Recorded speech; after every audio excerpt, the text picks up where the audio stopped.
Hello students, आजको क्लासमा हामी डिस्कसन गर्छौं केमिकल बन्डिङमा अर्को इम्पोर्टेन्ट टपिक जसमा आज हामी के डिस्कसन गर्छौं भने हाइड्रोजन बन्डिङ। ओके, हाइड्रोजन बन्डमा आज हामी के डिस्कसन गर्छौं भने यसको बेसिक कन्सेप्ट्स देखि लिएर अलिकति एडभान्ससम्म हामी यसलाई डिस्कसन गर्छौं र यसलाई हामीले बुझ्न कोसिस गर्छौं कि what is hydrogen bonding. Okay, ल यदि लास्टको क्लासमा केही बुझ्नु भएको छैन भने प्लिज कमेन्ट गर्न चाहिँ नबिर्सिनुस्। ओके, विदाउट वेस्टिङ टाइम म सिधै टपिकतिर जान्छु। टपिकमा आज हाम्रो रहेको छ के हाइड्रोजन बन्डिङ।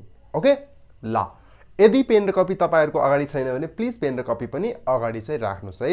ल म स्टार्ट गर्छु यसमा। हेर्नुस् त, अब यसमा बेसिक पोइन्ट्सहरुको कुराहरु छ। बेसिक पोइन्ट्सहरु हामीले यसलाई एक्सप्लेन गर्दै जान्छौं र बुझ्दै जान्छौं। हरेक पोइन्ट्सहरु तपाईहरु के गर्नुस् भने कपीमा लेख्दै जानुस् र यसलाई बुझ्दै जानुस् के रहेछ यो। यदि बुझ्नु भएन भने कमेन्ट गर्नुस् है।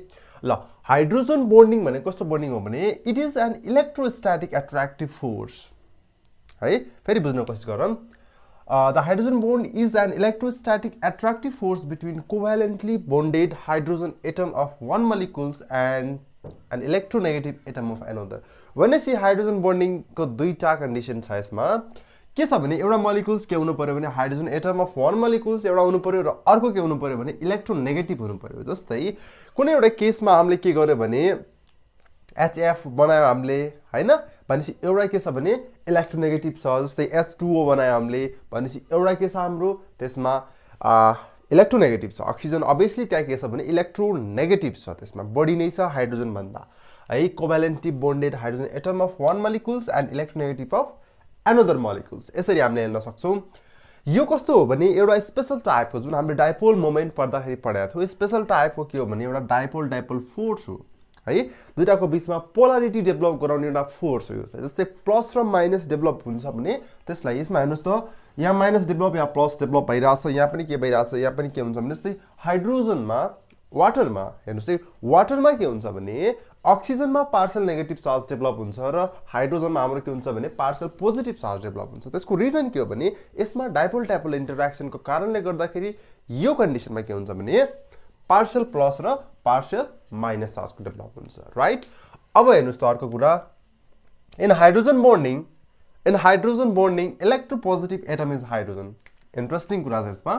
इलेक्ट्रोपोजिटिभ नै आफै हाइड्रोजन भइदिन्छ, किनकि अर्को त इलेक्ट्रोनेगेटिभ नै हुन्छ नि त।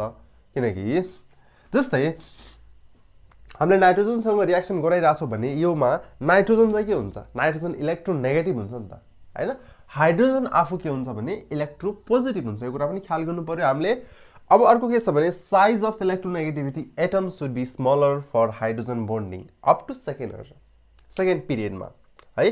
जस्तै HCl cannot form hydrogen bond due to the large size of chlorine, किनकि थर्ड पिरियडमा पढ्छ त्यसैले यसको साइज के छ भने धेरै ठुलो छ, हाइड्रोजनको भन्दा धेरै ठुलो छ। त्यसैले हामीले क्लोरिनलाई यसलाई यो हाइड्रोजन बन्डिङको लागि युज गर्दैनौं र हामीले युज गर्ने भनेको कसलाई गर्छौं, only fluorine oxygen nitrogen can firms hydrogen bonding. Clear यहाँसम्म अब है। यो कन्डिसनलाई राम्रोसँग याद गर्नु होला। यो कन्डिसन धेरै ठाउँमा हामीले अप्लाई गर्नुपर्छ है।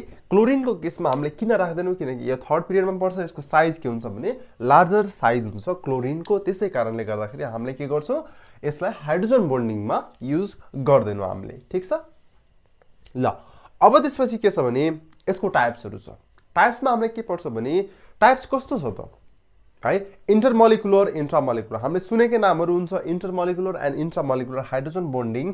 यो कन्डिसनमा कसरी बुझ्ने भने टाइप्स अफ हाइड्रोजन बन्डिङ छ हाम्रो इंटरमोलिकुलर हाइड्रोजन बन्डिङ। जस्तै इंटर भनेको के, यो एउटा डिफरेन्ट कम्पाउन्ड हो, यो एउटा हाम्रो के हो डिफरेन्ट कम्पाउन्ड हो है। यो दुईटा डिफरेन्ट कम्पाउन्ड हो भने यो दुईटामा जुन टाइपको बन्डिङ हुन्छ, यो टाइपको बन्डिङलाई हामीले कुन बन्डिङ भन्छौं, that is intermolecular hydrogen bonding.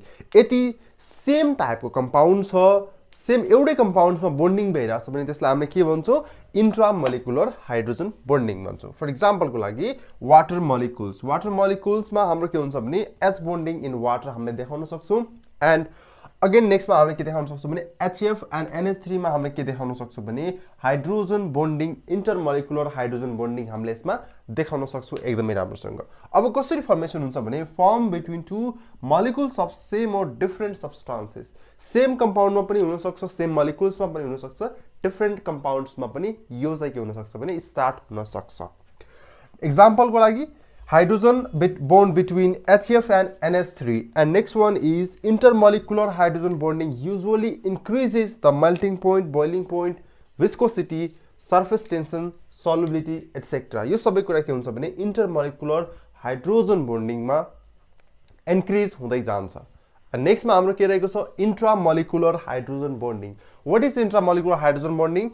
Intramolecular means same compound मा जुन bonding formation हुन्छ, that bonding is known as intramolecular hydrogen bonding. For example को लागि salicylaldehyde and salicylic acid मा हामीले हेर्न सक्छौं. Generally intramolecular hydrogen bonding कुनमा हुन्छ भने organic compounds मा यो चाहिँ भइराको हुन्छ र हामीले देखिराको हुन्छ. And say forms within the two atoms of same molecules commonly known as chelations and frequently occur in organic compounds. Chelating effects को बारेमा पनि हामी डिस्कसन गर्छौं पछि. Decrease of boiling point of the compound and solubility in the water. हेर्नुस् त यसले के गर्थ्यो भने intermolecularly increase गर्थ्यो भने यसले के गर्छ decrease गराइदिन्छ है. as point to be remember यो point हामीले रिमेम्बर गर्नुपर्छ. increase intermolecularly के गर्छ भने यसमा increase गर्दिन्छ र यसमा हाम्रो के गर्छ भने यसले decrease गर्दिन्छ. एक्जाम्पल को लागि हामीले हेर्न सक्छौं यसलाई low melting point and low boiling point of orthoisomers. किन हुन्छ भने बिकज यो के हुन्छ भने आफैमा कम्प्याक्टली अरेन्ज भइदिन्छ, आफैमा बन्डिङ भइदिन्छ र बोइलिङ पोइन्ट यसको के हुन्छ भने कम भइदिन्छ यसको, राइट. ल अब यसपछि हामी के डिस्कसन गर्छौं भने हाइड्रोजन बोन्डको इफेक्ट कुन ठाउँमा छ त, कसरी हामीले हाइड्रोजन बोन्डलाई इफेक्ट देखाउँछौं, यसमा इन्क्रिज हुन्छ कि डिक्रिज हुन्छ कि यो कुरालाई हामी यो पछि डिस्कसन गर्छौं. पहिला यति लेख्नुस् अनि त्यसपछि हामी इफेक्ट अफ हाइड्रोजन बोन्डतिर जान्छौं. ओके ल ओके यहाँसम्म लेखिसक्नु भयो होला. अब चाहिँ हामी के डिस्कसन गर्छौं भने हाइड्रोजन बन्डिङ को इफेक्ट्सहरु डिस्कसन गर्छौं र इफेक्ट्समा हाम्रो के रहेको छ भने फर्स्टमा हाम्रो छ बोइलिङ पोइन्ट, त्यसपछि हाम्रो छ वाटर सोल्युबिलिटी अनि त्यसपछि हाम्रो छ पारा र अर्थो प्रोडक्ट्स को जुन फर्मेसन हुन्छ त्यो छ हाम्रो. त्यसपछि अर्को छ हाम्रो abnormal molecular weight of RCOOH in benzene है. यो कार्बोक्सिलिक ग्रुप को हाम्रो बेन्जिनमा किन एब्नर्मल मोलिकुलर वेट हुन्छ भन्ने कुरा यसमा छ हाम्रो. अब त्यसपछि नम्बर फर्स्टमा हामी डिस्कसन गर्छौं water has highest molecular melting point and boiling point and is liquid due to hydrogen bonding. किनकि मेल्टिङ र बोइलिङ पोइन्ट वाटर लिक्विड हुनुको रिजन यसमा हाइड्रोजन बन्डिङ हुन्छ. ओके अब त्यस्तै alcohol boiling points of alcohols are higher than those of corresponding thiols and ethers है. Hydrogen bonding को कारणले गर्दाखेरि अल्कोहल्स को बोइलिङ पोइन्ट के हुन्छ हाई हुन्छ then those of the corresponding ethers and thiols जसमा के हुन्छ हाइड्रोजन बन्डिङ हुँदैन.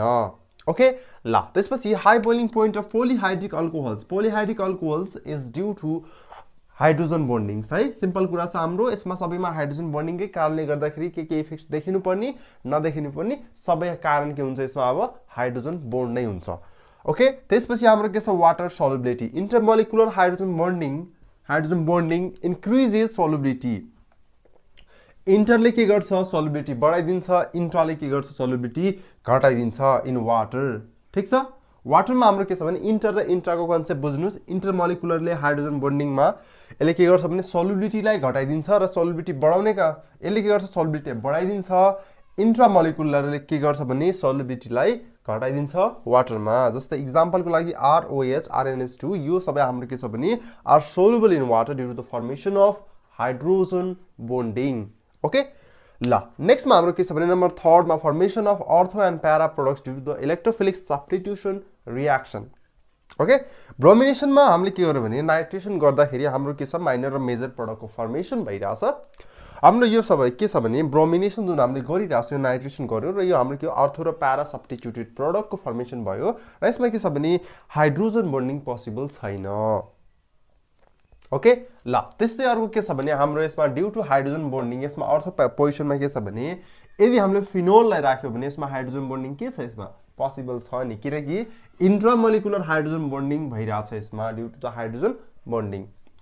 Abnormal molecular weight of RCOH in benzene के हो भने in benzene RCOH exist as a dimer due to the H bonding को कारणले गर्दाखेरि यो डाइमर को रूपमा फर्मेसन हुन्छ जसले गर्दाखेरि methanol and ethanol react with water due to the formation of hydrogen bonding है.